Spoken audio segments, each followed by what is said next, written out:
जिस भूमि पर डॉक्टर श्यामा प्रसाद मुखर्जी की अमिट छाप,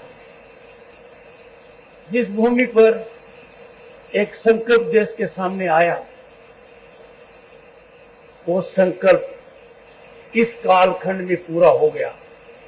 सोचा नहीं था 370 कभी खत्म होगा क्या। भारत के संविधान का वो प्रावधान जिसको संविधान में टेम्पररी कहा गया, वो हमारे लिए नासूर बन गया था।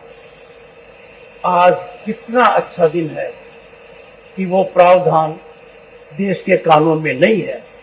इसके लिए मैं बधाई देता हूं कार्यपालिका को, जिसके हेड है प्रधानमंत्री जी, विधायिका को, लोकसभा राज्यसभा को, और न्यायपालिका को।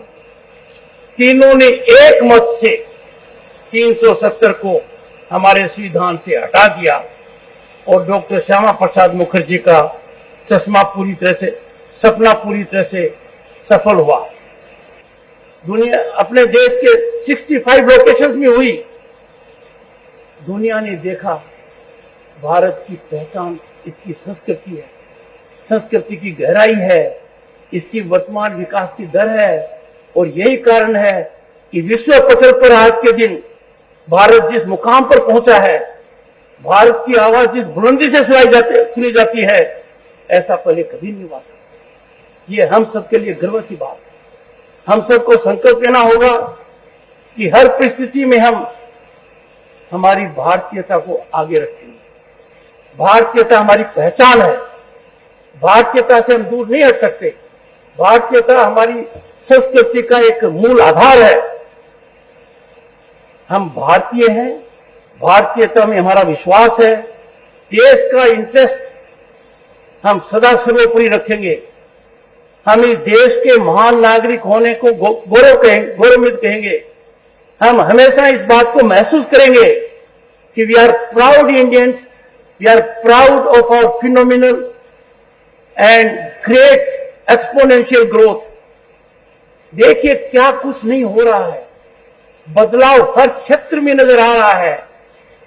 रेल यात्रा देख लीजिए, कितनी नई ट्रेन की शुरुआत की गई है।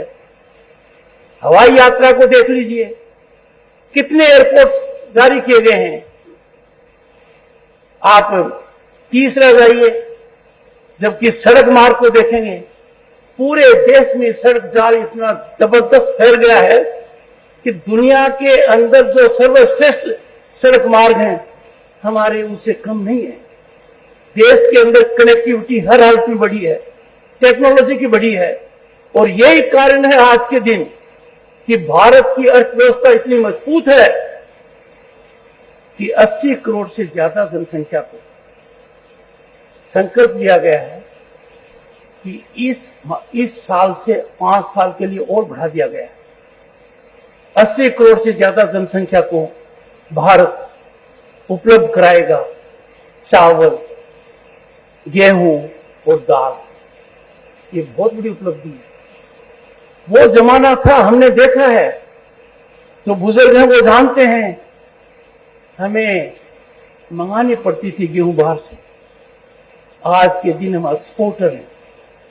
इतना सब इसलिए हुआ है कि आज के दिन सरकारी नीतियां सबल हैं, सार्थक हैं, और उनका मूल मंत्र एक है, आम आदमी को, हमारे नवयुवक को अपनी प्रतिभा चमकाने का पूरा अवसर मिले, जिसको मैं पूरी तरह से देख रहा हूं। जम्मू एंड कश्मीर के मामले में सोचें तो मैं आपसे कहूंगा, जितनी चुनौतियां थी यहां, उन चुनौतियों को किस तरीके से सरकारी तंत्र के द्वारा, सरकारी नीतियों के द्वारा निष्प्रभावी किया गया है। आसान नहीं था, बहुत मुश्किल था। 370 को हटाना, टेररिज्म को खत्म करना, प्रभावी कदम उठाना, लोगों में उत्साह जागृत करना, उसके नतीजे आ रहे हैं। अब इस हवन में समय की मांग है कि हर नवयुवक, हर नवयुवती और जो भी व्यवसाय में है, जो किसी भी कार्य में लगन है, उनको पूरा फायदा उठाना चाहिए। अनेक अनेक पॉसिबिलिटीज इस प्रांत में हैं। We have number of opportunities in tourism.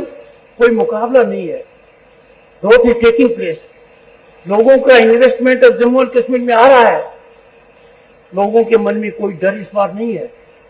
इसका कारण आप देख लीजिए, नंबर ऑफ टूरिस्ट कितनी बढ़ोतरी हुई है जिसका अंदाजा नहीं लगा सकते। सिनेमा हॉल खुल रहे हैं। We are in a scenario where film shooting is taking place. Jammu and Kashmir is a beautiful land, a land of scenic beauty, people very talented, people very receptive, they are very creative, they were handicapped क्योंकि ecosystem उनको कुछ करने नहीं दे रहा। अब हालात बदल गए। Please avail the opportunity, serve the nation, you will automatically serve yourselves.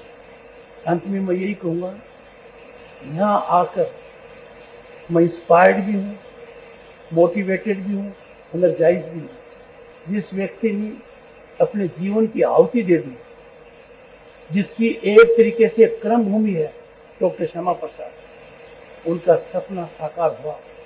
सपना साकार होने का सकारात्मक प्रभाव सबसे ज्यादा जम्मू एंड कश्मीर में पड़ा है। मैं आप सबको नववर्ष की बहुत बहुत शुभकामनाएं देता हूं। आप सब सुखी रहें, स्वस्थ रहें, अपनी प्रतिभा को चमकाएं, अपने देश को महान बनाएं। And I have no doubt जो यंगस्टर्स हैं, बॉयज एंड गर्ल्स, 2047 आपके कंधों पर भारत प्रगति के शीर्ष पर जाएगा। ये मेरी कामना है। आप इस सपने को हर हालत में पूरा करेंगे। ये पूरा देश आज के दिन जानता है। बहुत बहुत शुभकामनाएं। धन्यवाद।